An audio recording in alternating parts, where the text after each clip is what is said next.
All right, I have here is a I bought this from Grizzly, so it's a Grizzly 14-inch table saw. This is a deluxe model.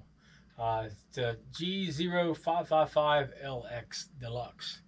Now, a little bit different from the Deluxe to the other model. The first model came out is it has cast iron wheels on it, and it also has a little bit more speed. So maybe the pulleys might be a little bit different on it, so it's actually a little bit faster.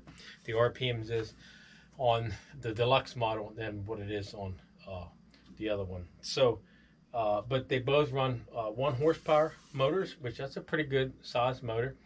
You do if you want to, you can actually change it. You can probably go up to 3/4, because I think one of the bigger models like this actually came with a 3/4 inch or 3/4 horsepower motor on. Now this in here, I'm still adjusting things and stuff on it. I bought the riser kit because I figured, well, I'm going to go ahead and probably end up buying it anyway, so I just went ahead and purchased it and put it on there.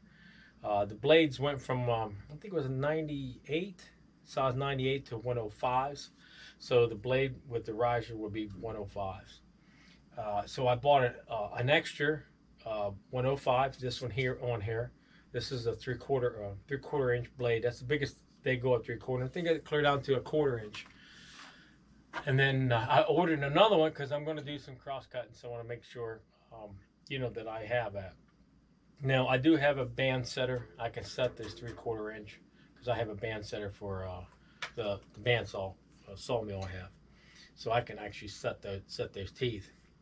But I went ahead and bought another 3/4 inch and then a 1/2 inch, and then what comes with the kit, everything you need plus a 3/8 blade, 105 inches blade. It comes with the kit. It also comes with this here, the extension. You can move this like this. I just move it down, and then, you know, if you're not going to cut up too high, they give it the option where you can move this, you know, up and down like this. So, but anything to protect that, you know, from getting something into that, you know, that blade is important.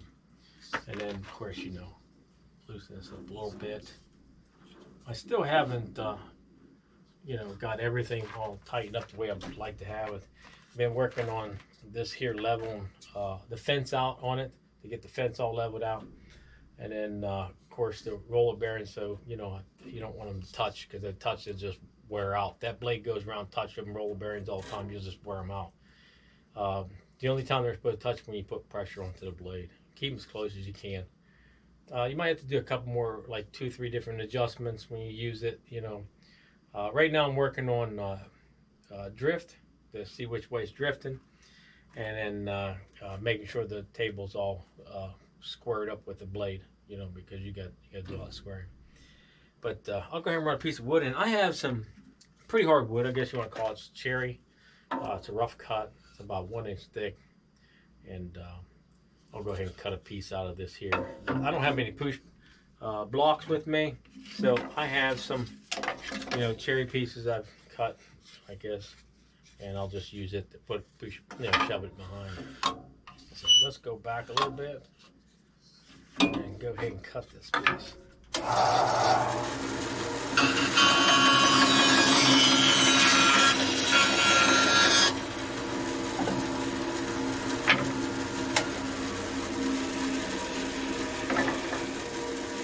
I'm going to end up building some kind of table down around it, so I can set pieces down, you know, so I have a place to put them. But that's what it did. It's not a bad cut. Just watch that blade. Of course, you know, you don't want to cut your hand or anything off. But basically, what I bought it for is, a lot of people do when you buy these, you know, you're buying them for cross cut. I have a 12-inch bandsaw. I'm not going to use it anymore. I pretty much gave up on it since I don't need that many bandsaws. But I'll probably not get rid of that one. But I've had it for years, and it ran really, really well. Let's go this way.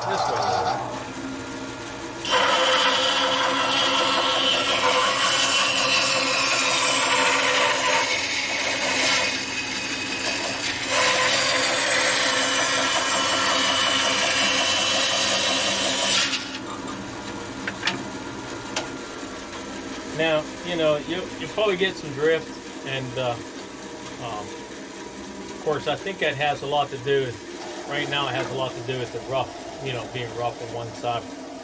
If I had to cut that down and plane it down. But the basic thing, the reason why I bought it was because I was over there, and you know, I would get this rough cut and then I run it through a planer, and then run it through the planer so many times, you know, you just, in order to get it down to that thickness, say 1/2 inch thickness from a 1 inch thickness, I kept running through the planer, through the planer, through the planer. And if it was too wide this way, then I would run it through the table saw. And when I ran it through the table saw, I'd have to take it and run it halfway and then flip it over and run it this way. And you can only cut what the table saw allows you to cut, you know, the height of it. And then after that, it was done. So it got kind of annoying because the 1/2 inch bandsaw I had only had a 1/2 inch motor, or 1/2 inch, it had a 1/2 horsepower motor on it. And it wasn't, you couldn't wire it to 220. That's what I'm going to end up doing with this one, because right now it's 110. Of course, you know, you buy them, you hook them up, you want to play around with them and try them and get them all set up and everything. But I have to go out and get an outlet. I have the wire ran already. The wire's ready to go. And then, of course, I'm going to do the table saw too. I'm going to run it 220. I'm just going to go and rewire them. And get it set up, because that'll be a little bit better, because if I'm running this hardwood or even, you know, rough cut, you know, it might be still a little wet. You know, it's not really good for them when they're wet. It's a little harder for it to cut, I think. But the reason why we got it is because we need to do that cross cut. Keep me from using the table saw, and also keep me from using the planer all the time. Because I'm going to have to buy new blades for the planer, and then also probably take them ones off I have on there now and sharpen them. So you don't get that much wear out of it. But I do need a dust collector for this one, and I think I'm just going to buy a separate one. Something that's going to handle just this machine here. And I'm hoping to get something maybe I could just, you know, put on a wall or something, or hang up and do it that way. So, but really nice saws, band saws, come from Grizzly. Of course, I know it's, you know, I think it's Taiwan or something like that, or but that's okay, because you still have the Grizzly company backing you up, and that's important. You can buy your tools any place, but if you got bad customer service, that's not a very good tool. You know what I'm saying? But if you got good customer service and somebody's going to be there to help you out if you know, missing pieces, or help you upgrade it, you know, that's what you want right there. So okay, if anybody got any comments, you know, just leave them down below, and please subscribe to the channel, and thanks for watching.